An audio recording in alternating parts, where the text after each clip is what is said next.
बिस्मिल्लाहिर्रहमानिर्रहीम। फ्रेंड, जी तो तव्हां असांजो चैनल ॾिसी रहिया आहियो अख़लाक वॉइस टीवी। फ्रेंड, असांजे चैनल में तव्हांखे दिलि जी गहराइनि सां अस्सलामु अलैकुम।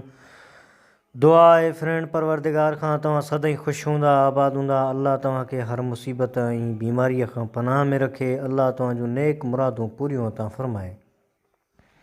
फ्रेंड, अॼु जो मौज़ू असांजो आहे लोक कहाणियूं, गिदड़, बघड़ ऐं उठ। कंहिं काफ़िले मां हिकिड़ो उठ थकिजी हलण खां चूर थी पियो ऐं काफ़िले वारा उनखे उते ई झंगल में छॾे हलिया विया। उठ झंगल में चरी कयो ढौ ऐं खेसि अची उञ लॻी, सो पाणीअ जे ॻोल्हा लाइ हेॾां होॾां जोतियूं ॾियण ऐं फेरियूं पाइण लॻो। इत्तफ़ाक़ सां हिकिड़ो गिदड़ उतां अची लंघियो। उठ खे जोतियुनि में ॾिसी खंयसि ख़बर। चार पुछियाईं त अदा उठ कहिड़ी फेरियुनि में अची वियो आहीं? उठ चयो त यार, अॼु 10हों ॾींहुं आहे, उञ खां साह थो वञे, का वाहर कर। गिदड़ चयसि त पाणीअ जो ॾस ॾियां थो, पर हिकिड़ो शर्त आहे त तूं मूंखे पंहिंजे ज़बान में हिकिड़ो चक हणणु ॾींदे।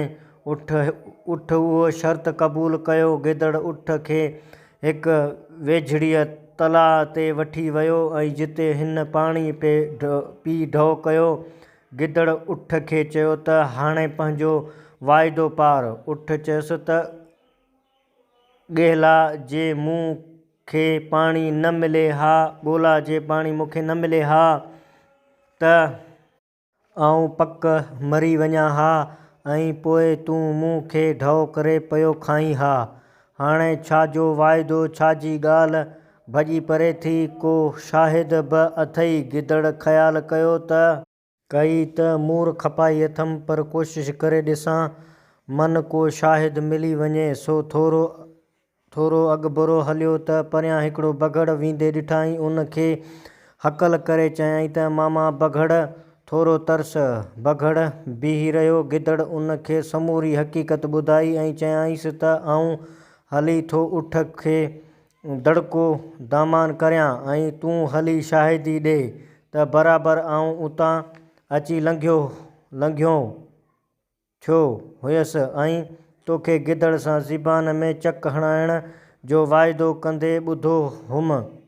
हाणे जे चक हणणु ॾींदे त वाह, न त असीं था ऊन्हाइणियूं करियूं। पोइ जेके बि झंग में जानवर हूंदा, से सभु अची कठा थींदा ऐं तोखे ॿेरो करे खाए छॾींदा।